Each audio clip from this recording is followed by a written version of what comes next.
Hello and welcome to all. मैं तरुण कानून को आप सभी का न्यूमरोलॉजी क्लास 1 में स्वागत करता हूं।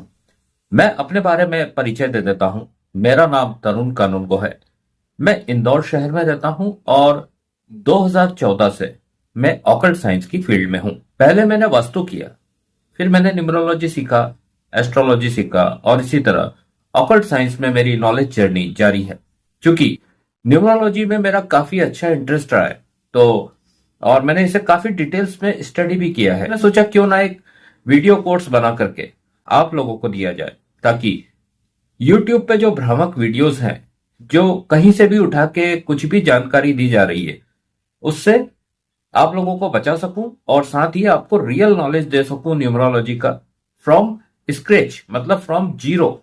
जैसे कि आप न्यूमरोलॉजी के बारे में मान लीजिए कुछ नहीं जानते, तो यह क्लास आपके लिए बहुत महत्वपूर्ण होने वाली है, क्योंकि जो जानते हैं उनके लिए भी और जो नहीं जानते हैं न्यूमरोलॉजी को उनके लिए भी यह वीडियो कोर्स बहुत उपयोगी साबित होने वाला है। क्योंकि इसमें हम स्टार्ट से पढ़ाएंगे आपको न्यूमरोलॉजी कि न्यूमरोलॉजी क्या है, किन किन पद्धतियों से पढ़ाई जाती है, और भी डिटेल्स में सारी बातें, नंबर का trades, personal number, mobile number, vehicle number, house number, Lo Shu grid, kua number, आदि आदि आदि बहुत सारी चीजें डिटेल्स में सिलसिलेवार हम इस वीडियो कोर्स में आपको देने जा रहे हैं। तो जुड़े रहिए इस वीडियो कोर्स में हमारे साथ। सेशन को आगे ले चलते हैं। सेशन शुरू होने जा रहा है, तो किसी भी कार्य की शुरुआत के लिए हम सबसे पहले श्री गणेश जी का आह्वान करते हैं, श्री गणेश जी की पूजा करते हैं। तो अपने मन में कुछ सेकंड्स के लिए गणेश जी की स्तुति करेंगे।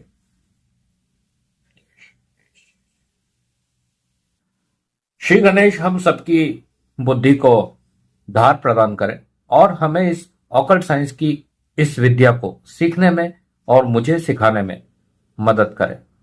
जिस तारीख को हमने जन्म लिया होता है वो हमारा नंबर होता है, जो हमें परम पिता परमेश्वर ने प्रदान किया होता है। इस नंबर का हमारे जीवन में बहुत इंपॉर्टेंट रोल होता है, क्योंकि ये नंबर हमारे जीवन के हर कदम पर, हर क्षण में, हर इवेंट में हमारे साथ रहता है। और इस नंबर के प्रभाव से हमारी सारी एक्टिविटीज तय होती है। हमारा पास्ट, प्रेजेंट और फ्यूचर इसी नंबर के आधार पर तय होता है। इस नंबर को आप यूं भी कह सकते हैं कि यह नंबर हमारे जीवन का जीपीएस होता है। जीपीएस यानी यूं समझ लीजिए कि गूगल मैप। जैसे मान लीजिए हमें एक 1000 किलोमीटर दूर की जर्नी पर जा रहे हैं, हम यात्रा कर रहे हैं, तो उस गूगल मैप के थ्रू या उस जीपीएस के माध्यम से हम उस रास्ते तक जाएंगे, और किन किन रास्तों से गुजरेंगे वो हमें मैप बताएगा, ताकि हम रास्ता भटके नहीं और सही सलामत सही समय पर हमारी मंजिल पर पहुंच सके। तो ये होता है हमारे नंबर का प्रभाव हमारे जीवन पर, और इन्हीं नंबर्स के ट्रेड्स को हम आगे पढ़ेंगे। दोस्तों, जब हम जन्म लेते हैं तो सबसे पहले हमें एक तारीख मिलती है, यानी हमारी जन्म तारीख, जिसमें डीडी, एमएम, वाईवाई, वाईवाई के रूप में एक तारीख होती है। और यह तारीख होती है हमारी जन्म तिथि। और इस जन्म तिथि का, डेट ऑफ बर्थ का हमारे जीवन में बहुत महत्वपूर्ण योगदान होता है।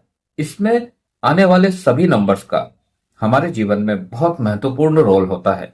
न्यूमरोलॉजी में 1 से 9 नंबर तक पर वर्क किया जाता है, यानी plain 1 number, 2 number, 3 number, 4 number से लेकर के 9 नंबर, जो बेसिक नंबर्स होते हैं, उनके ऊपर वर्क होता है।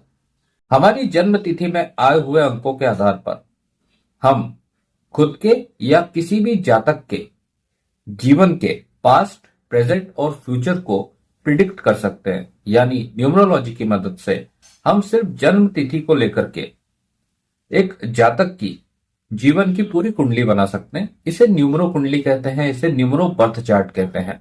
और यह नंबर किस प्रकार से हम क्रमबद्ध तरीके से रखेंगे, यह हम आगे जानते हैं। जैसा कि मैंने बताया, न्यूमरोलॉजी में 1 से 9 नंबर पर वर्क होता है। इन 1 से 9 नंबर का ब्रह्मांड में या यूनिवर्स में एक बहुत ही महत्वपूर्ण रोल होता है। और हर नंबर अपने आप में एक वाइब्रेशन लिए हुआ होता है, मतलब कि 1 से 9 नंबर के बीच में एक ऐसी वाइब्रेशन होती है जो कि ब्रह्मांड से जुड़ती है।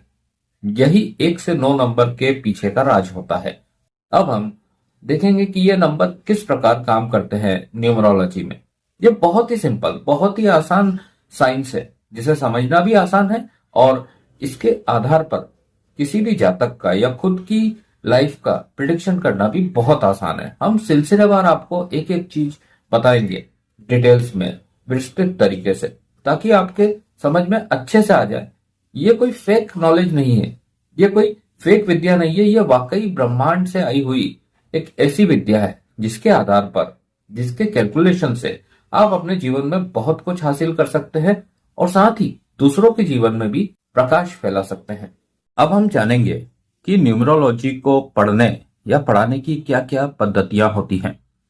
जैसा कि आप जानते ही हैं कि इसकी उत्पत्ति हमारे वेदों से हुई है, यानी हमारे जो प्राचीन भारत के महान ऋषि मुनि तपस्वी थे, उन्होंने इस विद्या की खोज की थी और उनके शिष्यों के माध्यम से होती हुई ये आज हमारे सामने अंक शास्त्र या फिर यूं कह लीजिए न्यूमरोलॉजी के रूप में प्रस्तुत है। इस टॉपिक में हम जानेंगे कि न्यूमरोलॉजी के डिफरेंट टाइप्स ऑफ पद्धतियां क्या होती है, किस तरह से यह विद्या पढ़ाई और समझी जाती है। इसमें सबसे पहले जो हमें सूत्र मिलते हैं वो ये कहते हैं कि सबसे पहले कबाला न्यूमरोलॉजी के नाम से इस विषय पर रिसर्च हुई थी, खोजबीन हुई थी, अनुसंधान हुआ था। यह प्राचीन भारत में हुआ था और चूंकि उस वक्त कबीले हुआ करते थे, सिविलाइजेशन नहीं हुआ था, तो ये पद्धतियां अंक तब भी काम करते थे। यूं तो आप जानते ही है कि अंक जिस समय से इस जगत की उत्पत्ति हुई है तब से अंक प्रभाव में है। किसी न किसी माध्यम से, किसी न किसी चिन्ह के द्वारा गणना तो की ही जाती थी वस्तुओं की, तो अंकशास्त्र तभी से प्रभावशील है। तो कबाला न्यूमरोलॉजी सबसे प्राचीन पद्धति है। इसमें किसी भी प्रकार के ग्रिड का इस्तेमाल नहीं किया जाता, सिर्फ अंकों का अध्ययन किया जाता था। इसमें अंक 1 से लेकर अंक 10 तक पर काम किया गया था। यह हिब्रू लैंग्वेज में है। इस पद्धति के अंतर्गत 10 देवी देवताओं का जिक्र आता है, पर यह ज्यादा प्रचलित नहीं है और ना ही इस पर आगे चलकर कुछ विशेष खोजबीन हुई, रिसर्च हुई। तो इसका सीमित दायरा था, पर शुरुआत हम कह सकते हैं, जो शुरुआती दस्तावेज हमें बताते हैं न्यूमरोलॉजी के, कि कबाला न्यूमरोलॉजी एक पद्धति हुआ करती थी। आब्जा न्यूमरोलॉजी, यह अरेबियन लैंग्वेज में है। यह सूफिज्म में यूज की जाने वाली अरबिक लैंग्वेज में इजाद की हुई पद्धति थी। इस पद्धति के अनुसार अरबिक लैंग्वेज के प्रत्येक अक्षर में एक अंक छुपा हुआ था और उस अंक का अध्ययन हुआ करता था इस आब्जा न्यूमरोलॉजी में। यह भी ज्यादा प्रचलित नहीं है। इसके बाद जो हम कह सकते हैं जिक्र काबिल और जिसके ऊपर काफी रिसर्च हुआ और जो वेस्टर्न कंट्रीज में काफी फेमस है, उसी के आधार पर वेस्टर्न कंट्रीज में काम किया जाता है, वह है पाइथागोरियन पद्धति। जी हाँ, पाइथागोरियन न्यूमरोलॉजी एक ऐसी न्यूमरोलॉजी है जिसमें अंग्रेजी के शब्दों पर काम किया गया था। अंग्रेजी के शब्दों के पीछे छिपे अंकों पर काम किया गया था। एक, जैसे कि आप जानते हैं कि अल्फाबेट्स A to Z होते हैं, तो इसी प्रकार 1 से 26 नंबर हुआ करते थे जो इन अंकों को दिए गए थे। उसके आधार पर यह पद्धति की खोज हुई थी और रिसर्च हुई थी और इस पर काफी वर्क हुआ था। आज भी वेस्टर्न कंट्रीज में पाइथागोरियन पद्धति काफी प्रचलित है। हमारी न्यूमरोलॉजी में जो आप सीखने जा रहे हैं इस वीडियो कोर्स के द्वारा, इसमें भी पाइथागोरियन पद्धति का इस्तेमाल किया गया है आपको सिखाने के लिए, क्योंकि नेम नंबर करेक्शन हुआ करते थे पाइथागोरियन से और पाइथागोरियन में अंकों का काफी अच्छा डिस्क्रिप्शन दिया हुआ है। इसलिए इस पद्धति को हम इस न्यूमरोलॉजी सेशन में यूज करेंगे। कहां कहां करेंगे वो मैं आपको बता दूंगा। इसके बाद जो काफी फेमस पद्धति है और प्रचलित है वो है चैलेडियन, या कुछ लोग इसे कहते हैं कैलेडियन न्यूमरोलॉजी। यह बेसिकली नेम करेक्शन में इस्तेमाल की जाती है और काफी हद तक रिजल्ट ओरिएंटेड है और इसका आधार हमारे 9 ग्रह है। यह 19वीं और 20वीं सदी में काफी प्रचलित थी। इस पद्धति के द्वारा नेम करेक्शन, बिजनेस, व्यक्ति के बारे में, उसका वैवाहिक जीवन, उसका पारिवारिक जीवन, उसका व्यवसाय आदि चीजों के बारे में जाना जाता है। चैलेडियन या कैलेडियन न्यूमरोलॉजी का आधार भी वैदिक एस्ट्रोलॉजी से ही लिया हुआ है। इसमें अंकों की वाइब्रेशन और फ्रीक्वेंसी पर खास काम किया गया है। यह भी हमारे न्यूमरोलॉजी सेशन के इस वीडियो सीरीज में काफी हद तक इस्तेमाल होगी। इसके बाद जो काफी प्रचलन में है, पॉपुलर है, वो है चाइनीज न्यूमरोलॉजी, यानी कि लोशु ग्रिड के नाम से जिसे आप जानते हैं। इस पद्धति के अंतर्गत दो मुख्य अंक निकाले जाते हैं किसी भी व्यक्ति की डेट ऑफ बर्थ में से, और वो होते हैं मूलांक और भाग्यांक। हम अपने न्यूमरोलॉजी वीडियो सेशन में इस पद्धति का काफी यूज करेंगे, क्योंकि यह समझने में भी आसान है, समझाने में भी आसान है, और यह काफी रिजल्ट ओरिएंटेड है। तो जैसा कि मैंने बताया, इसमें मूलांक और भाग्यांक निकाले जाते हैं, उसके आधार पर गणना की जाती है। इसमें ग्रिड का इस्तेमाल किया जाता है। पाइथागोरियन में भी ग्रिड का इस्तेमाल नहीं हुआ था। यहां से ग्रिड का प्रचलन शुरू हुआ, और हमारी वैदिक एस्ट्रोलॉजी, वैदिक ज्योतिष में तो यह है ही, जिसे हम वैदिक ग्रिड के नाम से जानते हैं। वैदिक ग्रिड का यूज हम तब करेंगे जब हम मास्टर्स कोर्स लेकर आएंगे। उसके अंतर्गत हम आपको बताएंगे कि अंकों के बीच में क्या समीकरण होते हैं और उनका लाइफ में किस प्रकार से यूज होता है, या उन्हें किस तरह प्रिडिक्शन में देखा जाता है। मूलांक को हम साइकिक नंबर कहते हैं। कुछ लोग इसे ड्राइवर भी कहते हैं, कुछ लोग इसे कैप्टन भी कहते हैं। यह डीडी से आता है, यानी कि जिस तारीख को व्यक्ति का जन्म हुआ है वो तारीख साइकिक नंबर या मूलांक कहलाती है। डेस्टिनी नंबर यानी कि भाग्यांक। भाग्यांक पूरी जन्म तिथि, डेट ऑफ बर्थ का टोटल लगाकर सिंगल डिजिट में निकाली जाती है, और साइकिक नंबर या मूलांक को भी सिंगल डिजिट में ही लिया जाता है। कुछ लोग इसे डेस्टिनी नंबर कहते हैं, कुछ इसे लाइफ पाथ नंबर कहते हैं, कुछ इसे कंडक्टर कहते हैं, कुछ इसे वाइस कैप्टन कहते हैं, पर मतलब एक ही है, भाग्यांक। और हम इसे कहेंगे अपनी इस वीडियो सीरीज में लाइफ पाथ नंबर, यानी कि हम साइकिक नंबर कहेंगे और लाइफ पाथ नंबर कहेंगे। वैदिक न्यूमरोलॉजी, यह हमारे भारत के ऋषि मुनियों की ही खोज है, पर ये वेस्टर्न कंट्रीज में इसका एक्सेप्टेंस हुआ, इसको लोग ले गए, और वहां से फिल्टर होके, वहां से रिफाइंड होकर यह पद्धति वापस भारत में आई है। यह वैदिक एस्ट्रोलॉजी के नाम से जानी जाती है, या फिर इसे वैदिक न्यूमरोलॉजी भी कहा जा सकता है, क्योंकि यह ग्रहों की गणना की जाती है इस पद्धति के तहत, और हमारे नवग्रह के सिद्धांतों के अनुसार ही इस पद्धति में अंकों को यूज किया गया है, अंकों का समीकरण किया गया है।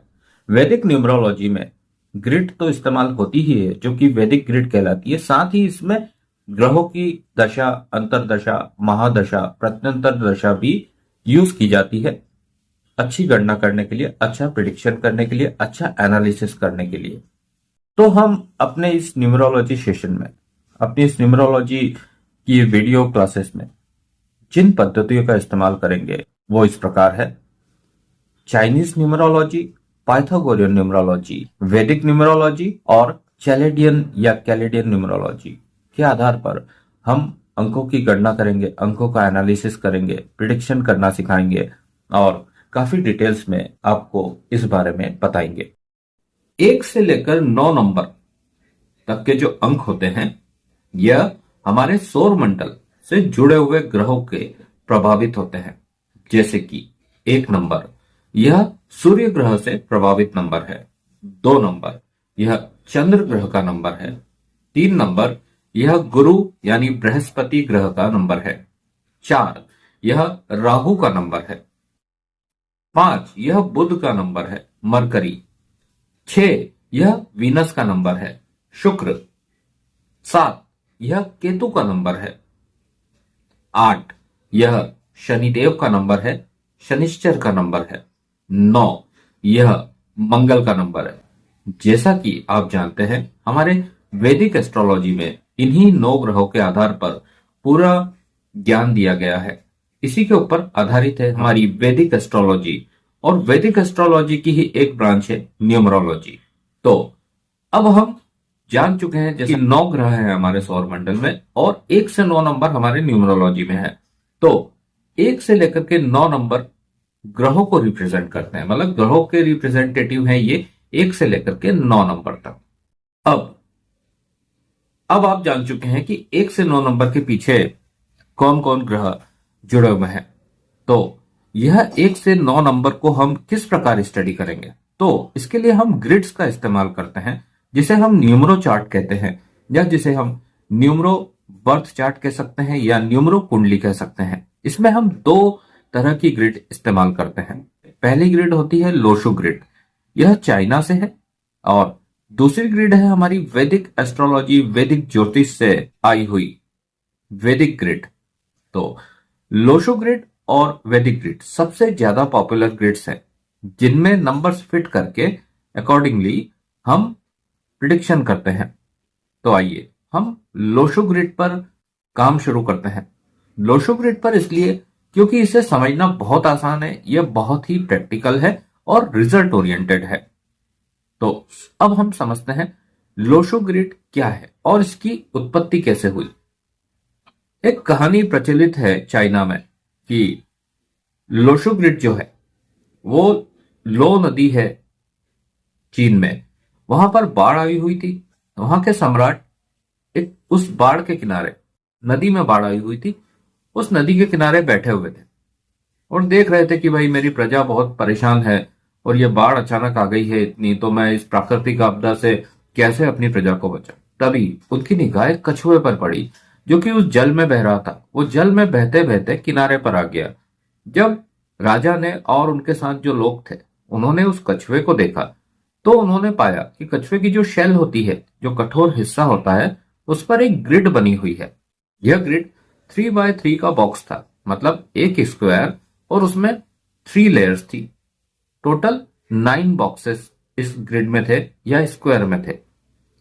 और इस ग्रिड में हर खाने में कुछ पर्टिकुलर नंबर्स लिखे हुए थे। वो क्रम में नहीं थे। ऐसा नहीं था कि 1 से शुरू हुआ फिर 1 2 3 4 5 6, ऐसा नहीं था। उसमें नंबर का जो पैटर्न था वो एक दूसरे से कोई लिंक उसका नहीं मिल रहा था। कोई भी नंबर कहीं भी लिखा हुआ था। 1 से 9 नंबर ही थे, पर वो 1 से 9 नंबर कहीं भी लिखे हुए थे उस ग्रिड में। मतलब वो पर्टिकुलर ग्रिड में जो देखा तो उसमें पाया गया कि जो अपर लेयर थी उसमें 3 लेयर थी और उस 3 लेयर में 3 बॉक्स थे। तो 3 लेयर इंटू 3 बॉक्स, तो इस प्रकार से 9 बॉक्स हो गए इस स्क्वायर में। तो जो सबसे पहला अंक लिखा हुआ था वो था 4। स्टार्ट हुआ 4 से, फिर आया 9, फिर आया 2। नीचे वाली सेकंड लेयर में सबसे पहले आया 3, फिर 5 और फिर 7। और लास्ट लेयर में पहला नंबर था 8 1 6। यह आप स्क्रीन पर भी देख सकते हैं। लोशो ग्रिड का जो ग्रिड है वो इस प्रकार है। इस वक्त जब मैं आपको लोशो ग्रिड के बारे में बता रहा हूं, इस वक्त इंदौर में काफी ठंड पड़ रही है, क्योंकि यह दिसंबर का महीना है। इसे हमने दिसंबर 2024 में रिकॉर्ड किया है, तो इस वक्त काफी ठंड है। उसी वजह से मैंने जैकेट वगैरह सब पहन रखी है। तो हम आगे बढ़ते हैं। उस कछुए की पीठ पर स्क्वायर में लिखे बॉक्सेस, स्क्वायर में बने बॉक्सेस और उन पर लिखे अंकों के बारे में काफी गहरा रिसर्च किया गया। यह गहरा रिसर्च वहां के जो विद्वान लोग थे, एक्सपर्ट्स थे, उन लोगों ने किया और फिर यह रिफाइंड होते होते एक फाइनल रूप में आया, जिसे कि हम लोशो ग्रिड कहते हैं। इसमें सबसे खास बात यह है कि आप कहीं से भी इसको ऐड करें, कोई सी भी सीरीज से इसको आखिरी तक लेके आए इसको, तो उनका टोटल आपको 15 पे मिलेगा। और 15 नंबर चाइना में बहुत लकी माना जाता है, बहुत प्रॉस्पेरस नंबर माना जाता है। और जब इसको इंडियन कॉन्टेक्स्ट में बात करें, हम भारतीय दृष्टि से इसको देखें, तो 1 + 5 6 होता है, जो कि लक्ष्मी जी का अंक होता है। यह श्री यंत्र में भी आपको मिलेगा। इस प्रकार से यह हम लोगों के लिए भी काफी लकी, काफी प्रॉस्पेरस ग्रिड है और हम इसी पर अपने आगे की वर्किंग करेंगे। हम आपको सिखा रहे हैं कि किस तरह से आपने लोशो ग्रिड बनानी है। तो मेरा आप सभी स्टूडेंट से रिक्वेस्ट है, वह अपनी डेट ऑफ बर्थ ने जो कॉपी बनाई है न्यूमरोलॉजी की इस वीडियो क्लासेस को अटेंड करने के लिए, उसमें अपनी डेट ऑफ बर्थ लिख लीजिए।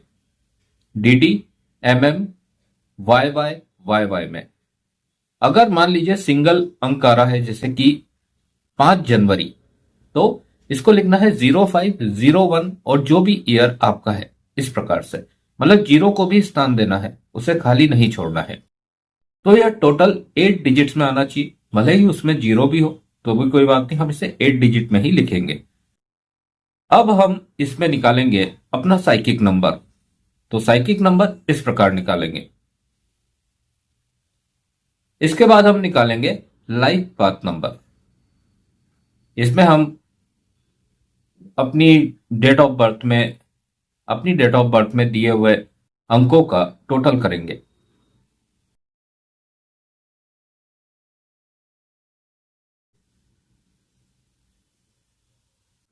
आखिरी में जो 2 डिजिट आएगी उसको भी लिखना है, और साथ में हमें जो उनसे फाइनल डिजिट, सिंगल डिजिट प्राप्त हुई है, उसे भी लिखना है।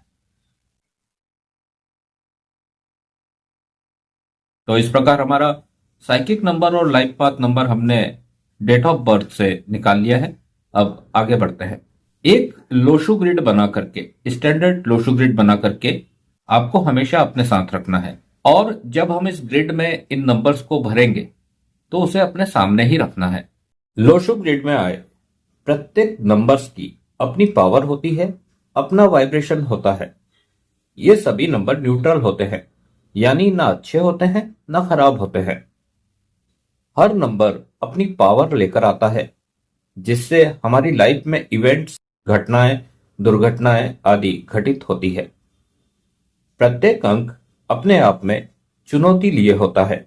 यह अंक हमें बहुत कुछ देते हैं और बदले में हमसे बहुत कुछ लेने की पावर भी रखते हैं।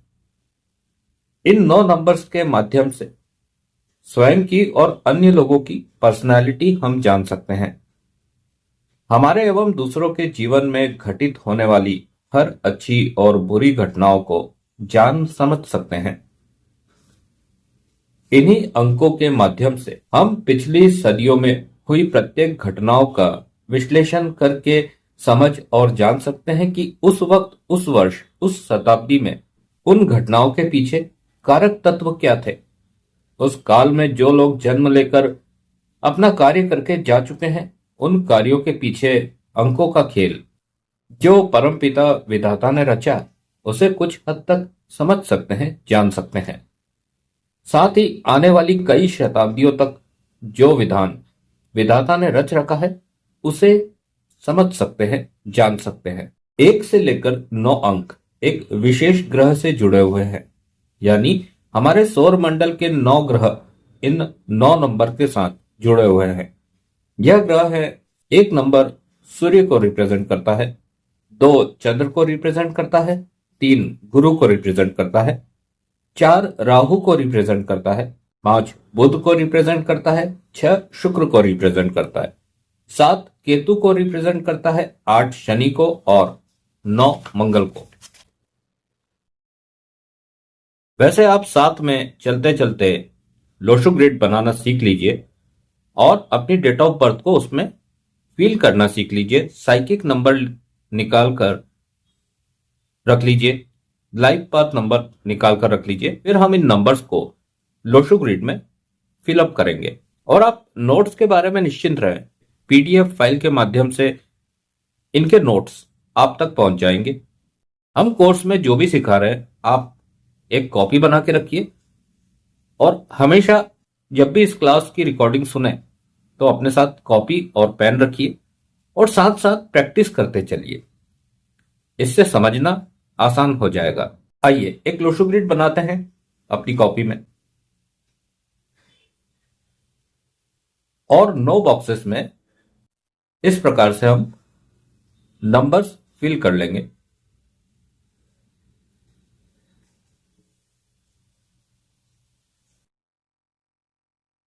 जैसा कि मैंने आपको शुरू में बताया था कि 1 से लेकर के 9 नंबर तक यह ग्रह को रिप्रेजेंट करते हैं।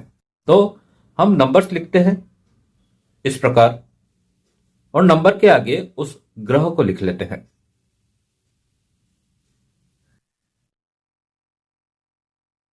और हर ग्रह के साथ उसके कैरेक्टरिस्टिक्स को लिखते चलते हैं।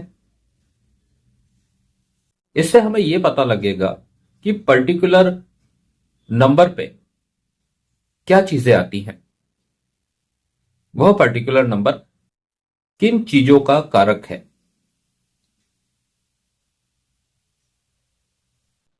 अब हम लोशु ग्रिड को बनाएंगे अपनी कॉपी में।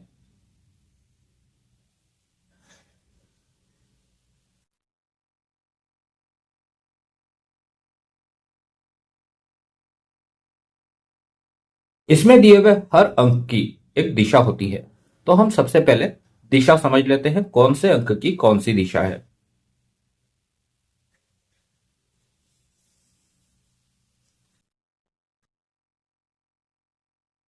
अब इन नंबर्स को आपने लोशो ग्रिड में लिख लिया है स्टैंडर्ड फॉर्मेट के अनुसार। अब मैं आपको इससे जुड़ी एक बेहद इंटरेस्टिंग स्टोरी सुनाता हूं, जिससे आप इन 9 नंबर्स के बीच में को रिलेशन बनाना सीख जाएंगे, इन नंबर्स को अच्छी तरह समझ जाएंगे। कहानी कुछ ऐसी है कि एक राजा था। उसकी चाहत हुई कि हमें एक रानी चाहिए। राजा मतलब एक का अंक और रानी मतलब 2 का अंक। अब रानी के आने के बाद राजा को राज्य की व्यवस्था चलाने के लिए सलाहकार की आवश्यकता पड़ी। सलाहकार मतलब 3, इसे गुरु भी कहा जाता है। जब गुरु मिले तो मंत्री और सलाहकारों की सीख से राजा का राज्य बढ़ने लगा। राजा की प्रजा और समाज का विकास होने लगा। अब जब समाज बढ़ेगा तो हर तरह की अराजकता भी आएगी, गुंडागर्दी बढ़ेगी। गुंडा तत्वों पर नियंत्रण रखने के लिए अब राजा को जरूरत थी सुरक्षा कर्मी की, यानी कि पुलिस की, जो कानून व्यवस्था को संभाल सके। यह सुरक्षा कर्मी पुलिस 4 नंबर है, यानी कि राहु। राहु के हाथ में एक डंडा होता है और यह काफी दबंग किरदार माना जाता है भारतीय ज्योतिष में। राहु को हम आर्मी और पुलिस का भी कारक मानते हैं। राहु यानी आर्मी, पुलिस और बदमाश, यह तीनों इसी कैटेगरी में आते हैं, राहु वाली 4 नंबर की, क्योंकि यह तीनों दबंग होते हैं, हथियार उठाने वाले होते हैं। यानी अगर इनकी अक्ल उल्टी चली तो यह हथियार उठाने में भी पीछे नहीं हटेंगे और कानून को अपने हाथ में भी ले लेंगे। जैसा कि आपने देखा होगा इन तीनों कैरेक्टर्स में यह चीज आम पाई जाती है। 4 नंबर को हम दबंग पुलिस वाला कह सकते हैं। इसके हाथ में हथियार रहता है और यह अपनी ही तरह से काम करना पसंद करता है। हालांकि रहेगा ये राजा के अधीन ही, लेकिन इसका काम करने का अपना ही तरीका है। यह उस मामले में राजा की भी नहीं सुनता है, क्योंकि इसके ऊपर वर्क प्रेशर रहता है। इसको एक ड्यूटी दे दी गई है कि भाई आपको राज्य में अराजकता को कंट्रोल करना है, गुंडा तत्व पर कंट्रोल करना है। तो राहु ने अपने लिए कुछ अधिकार मांगे कि जब मुझे इतने बदमाश लोगों से और खतरनाक लोगों से मेरा रोज का पाला पड़ेगा, तो मुझे हथियार भी दिया जाए और मुझे इनको कंट्रोल करने के लिए कुछ छूट भी दी जाए। तो राजा ने सहर्ष दे दी, क्योंकि बदमाश प्यार से तो कंट्रोल में आएंगे नहीं, उनके लिए कुछ सख्ती की तो आवश्यकता है। तो यह अधिकार राहु को दे दिए गए। आगे हम इन नंबर से जुड़े हुए ग्रहों को और डिटेल में डिस्कस करेंगे। फिलहाल कहानी यहां तक पहुंच गई है कि राजा को अपने राज्य में अराजकता पर काबू पाने के लिए पुलिस वाले की आवश्यकता पड़ी, यानी 4 नंबर की।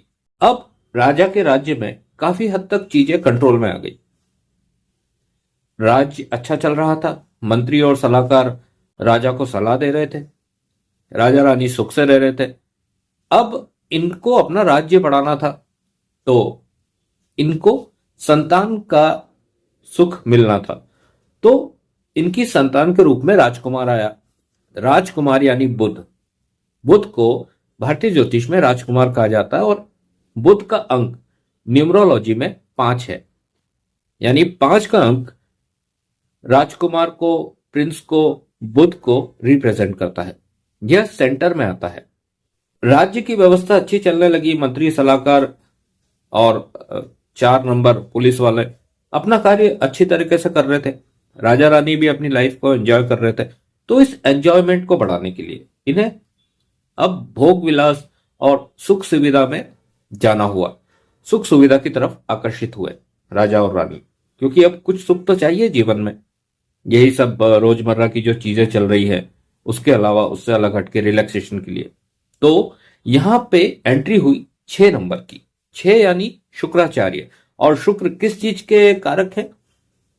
भोग विलास, सुविधाएं, भौतिक सुविधाएं और यौन सुख, इस तरह की जो एक्टिविटीज है, इसके लिए शुक्र का आना लाजिमी था। तो 6 नंबर भी आ गया।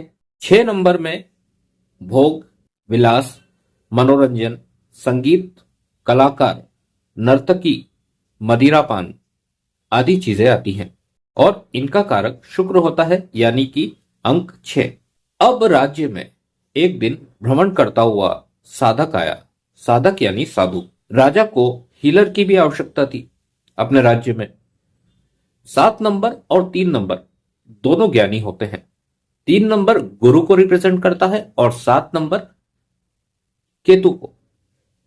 दोनों के पास ज्ञान रहता है, पर यह रिलीजियस रहता है। 3 नंबर धार्मिक कार्यों में अपनी लिप्तता रखता है और 7 नंबर स्पिरिचुअलिटी की तरफ जाता है। यानी 7 नंबर स्पिरिचुअलिटी देगा और 3 नंबर नॉलेज देगा। दोनों ही अपर लेवल के नॉलेज है। अब साधक राज्य में आ गया। उसने अपनी साधना से और अपनी इजाद की हुई चीजों से, दवाइयों से राजा के दुख दर्द कम करना शुरू किए। यह भी सलाहकार की पोजीशन में है। राजा के साथ साथ वह साधक अब राज्य की प्रजा की भी सहायता करने लगा, उनके दुख दर्द दूर करने लगा। इस तरह क्रमशः राज्य पूरा होता चला जा रहा है। फिर इसके बाद ऐसा हुआ उस राजा के राज्य में कि बुरी घटनाएं बढ़ने लगी। अपराधी किस्म के लोगों की एक्टिविटीज बढ़ गई। आपस में वाद विवाद होना शुरू हुए, झगड़े फसाद, धन की छीना झपटी और व्याभिचार इत्यादि। अब यहां से पुलिस वाले से काम नहीं चलना था। अब इनका विवादों के निपटारे के लिए एक न्यायाधीश की जरूरत थी, जो इनका उचित इनको फल दे सके। इनके कृत्य का, जो भी गलत काम में लिप्त हैं, उन्हें उस हिसाब से, उस अनुसार दंड दे सके। और जो बेचारे लोग हैं, जो खामखाही किसी मामले के चपेट में आ गए हैं, निर्दोष हैं, परंतु उन्हें दोषी मान लिया गया है, तो उनके लिए न्याय की व्यवस्था के लिए न्यायाधीश की आवश्यकता पड़ी। राजा हर जगह हर विवाद में तो जाएगा नहीं, तो न्यायाधीश की व्यवस्था के लिए 8 नंबर को बुलाया गया। 8 नंबर यानी शनिदेव। शनिदेव का काम होता है न्याय करना, तो न्यायाधीश की नियुक्ति हो गई। अब जब राज्य सुख समृद्धि से रहने लगा, समाज विकसित होने लगा, लोग हंसी खुशी से रहने लगे, तो आसपास के पड़ोसी देशों में, पड़ोसी रियासतों को यह बात चुभने लगी, ईर्ष्या का कारण बन गई, जेलसी का कारण बन गई। तो उन्होंने आक्रमण करना शुरू किया राज्य की सीमाओं में। तो राजा को अब अपनी सेना बढ़ाने के लिए सेनापति चाहिए था, जो कि इस तरह की जो कृत्य करने वाले जो देश है, बाहरी हमले हैं, उनसे राज्य की सुरक्षा कर सके। आर्मी का गठन हुआ, सेना का गठन हुआ, सेनापति नियुक्त किया गया और इसके लिए मंगल को नियुक्त किया गया। मंगल का कार्य क्या होता है? एग्रेसिव होता है, प्रोटेक्शन देने वाला होता है, गुस्से वाला होता है और युद्ध कला में माहिर व्यक्ति होता है मंगल। हनुमान जी को जैसे आप जानते हैं, मंगल ग्रह के देवता हैं वे। तो इस प्रकार की ताकत वाले व्यक्ति की आवश्यकता पड़ी। वो 9 के रूप में मिला। 1 से लेकर 9 नंबर पूरे हो गए, राजा का राज्य पूरा हो गया। इसे हम एम्पायर भी कह सकते हैं, लोशु ग्रिड को या वैदिक ग्रिड को। इसमें जो अंक है वो एक किंगडम में जिस प्रकार से राजा, रानी, मंत्री, सलाहकार, पुलिस और कानून व्यवस्था के लिए, न्याय देने के लिए 8 नंबर, 5 राजकुमार, राज्य का विस्तार, सेनापति, इन सब नंबर को देखा जाए तो यह किंगडम का निर्माण करते हैं। इसी प्रकार हमारी लाइफ में भी इन सब अंकों का बहुत महत्व होता है और ये यही काम करते हैं जो कि जिनका डिस्क्रिप्शन मैंने आपको इस कहानी में बताया। मुझे उम्मीद है यह कहानी आपको समझ में आ गई होगी। यदि हमारे वीडियो में आपको कोई भी बात समझ में नहीं आती है तो आप मुझसे व्हाट्सएप पे सवाल कर सकते हैं, मुझसे क्लैरिफिकेशन ले सकते हैं और साथ ही हम जूम पर भी मिल सकते हैं, जहां मैं लाइव आपको आपके डाउट्स क्लियर कर दूंगा, नोट्स भी दूंगा और ये क्लासेस तो चल ही रही है। तो मेरे ख्याल से काफी अच्छा कंटेंट आप तक आ जाएगा। न्यूमरोलॉजी को समझना आप लोगों के लिए काफी सरल हो जाएगा। 1 से लेकर के 9 अंक के बाद आता है 0, 0। इसका मतलब यह हुआ कि राज्य परिपूर्ण हो गया, सुख समृद्धि से भरपूर हो गया, लोग हंसी खुशी रहने लगे, राजा रानी अपने महल में राज करने लगे और राज्य पूर्ण हो गया। 0 शून्य पूर्णता का नंबर होता है।